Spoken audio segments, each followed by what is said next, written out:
This episode is how to get your kids to stop fighting. Coming up next.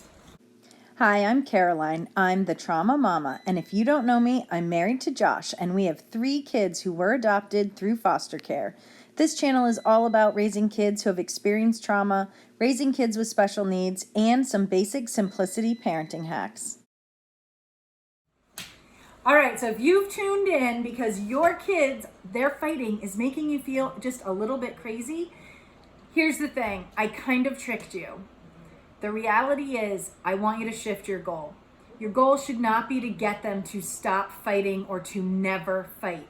Because if that's how we feel, is that if we really believe kids should not fight, then already, once the fighting begins, we feel like we have failed as a parent. The reality is all kids fight.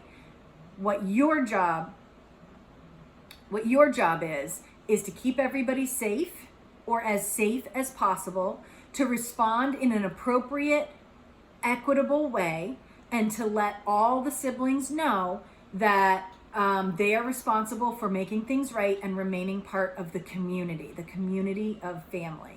So I'm going to talk you through a few different situations, and I hope throughout you pick up some tips that will really help you in responding to your kids' misbehavior.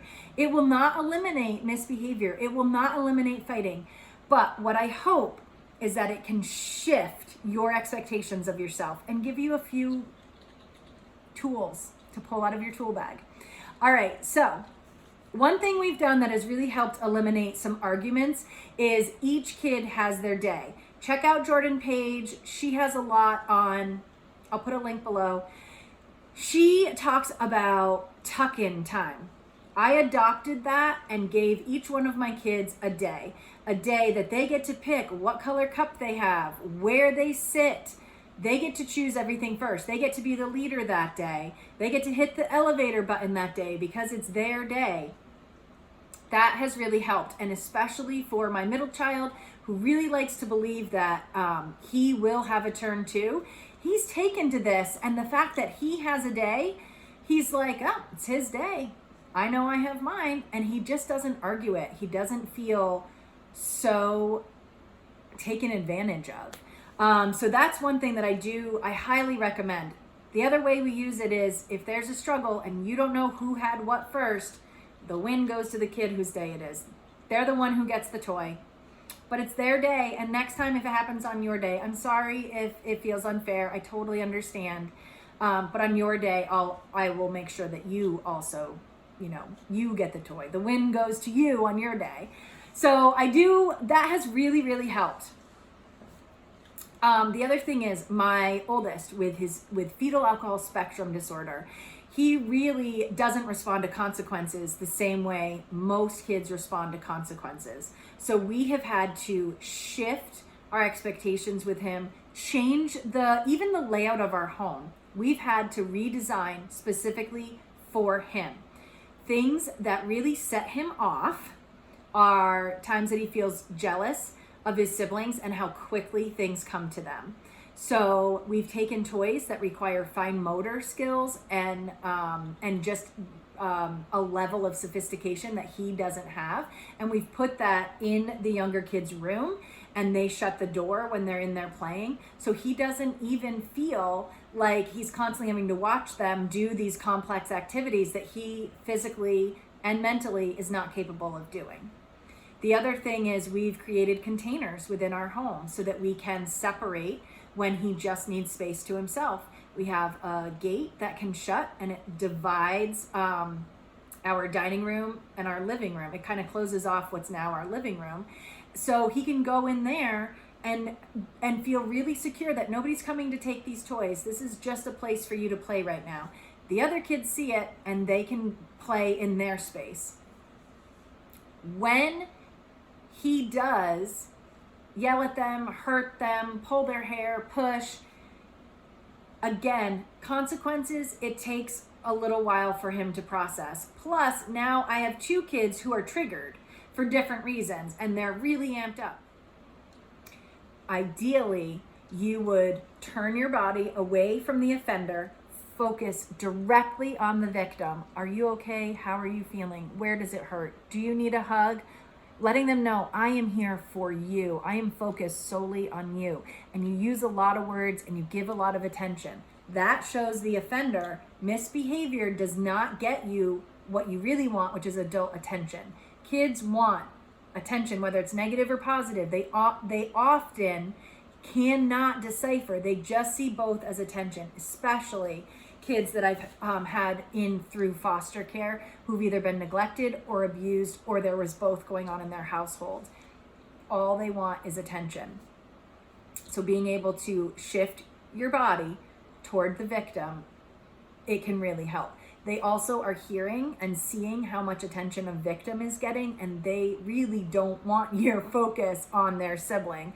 So they will try a different tact next time. Again, the expectation is not that you stop it, it's just that you respond and that you have a way to respond when it happens. That's really hard when I have a kid who, once he hurts his sibling, he's going to go worse and he's going to damage things in the house. So for a while, I felt like a failure. How can I not give him attention? So what we do now is he has his own space. I put my hand on his back to gently help him and guide him to that space. I give him his calm down toolbox and I shut the door. He can come back in when he's done 2 calm down activities. He has to tell me what he did. Then I can focus on the victim. So it's not as immediate as I would like, but the victim still gets the attention they need. Once my son is calmed down, he comes and he has to, this part gets a little tricky. So he needs to apologize and ask what he can do to help. What's hard is that he's not dealing with robots. He's dealing with kids who maybe hold a grudge. And when they say, I don't want to hear your apology, that will just set him right back off. So what we've learned is he doesn't have to verbally say the apology. He can write it down.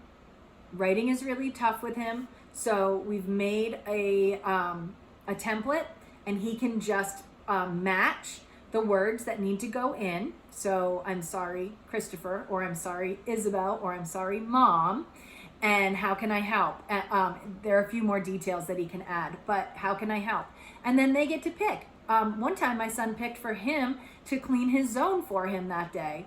And he did. And it was a great compromise. Even though consequences are not going to stop him with his fetal alcohol spectrum disorder from repeating the behavior, it helps his siblings see that he did have to make a repair. And I think that is so crucial. However, that space, that calm down space where he goes, it works great for him because the shift in environment, the shift in lighting, the door closing, so that's his container, all of those things help him reset his brain. Then he does the calm down activities. If he's really escalated, he's not reaching for those. So I know he's not ready to be back with us yet. If I tried that same approach with my middle child, it would be detrimental. He would see it as, you can't be near me when you misbehave. I don't love you. I'm abandoning you. And that's not at all what we want.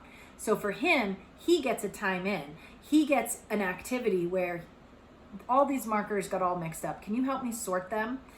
Sorting, especially by very clear, like you can't make a mistake. So it's either an Expo marker or it's a Crayola. He can tell the difference. He puts the Crayolas here. He keeps the Expos there. He's helped me. He's sorted, which uses a part of his brain that really helps him reset. And he stayed right with me because he's still included. We also have fight sticks. And on the fight sticks are various things. Some of them are chores. Some of them are fun, like playing music, washing windows, sweeping the steps, anything to get them out of the situation, doing something else. If they are really escalated, they might not be ready to choose a fight stick. They maybe need time in your room to go and come back when you're ready. Sit right here. It kind of depends. Do I need them doing compliance building, where I might have them sit for 1 minute and then come to me? You might just try, put your hands on your head, put your hands on your shoulder, take a deep breath, hands at your side, pick a fight stick, do the fight stick. Sometimes that helps as well.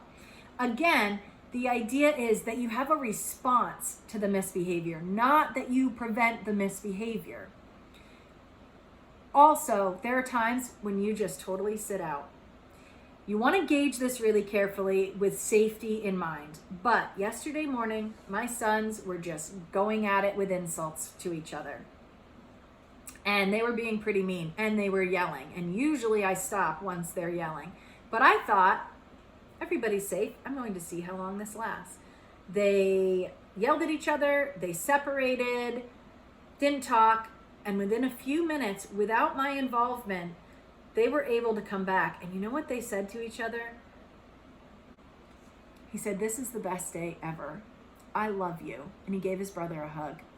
This is without my involvement. So if you can sit out safely, I definitely recommend it. Don't always feel like it's on your shoulders. I think that's the most important thing, is just rein in your expectations, shift. If you view each fight or argument as, oh, great, I get to problem solve, I get to try this thing I learned from Caroline, that will be amazing, because then your whole approach is done in a positive way instead of being fed through anxiety and negative feelings. And I really think it will help you and your kids.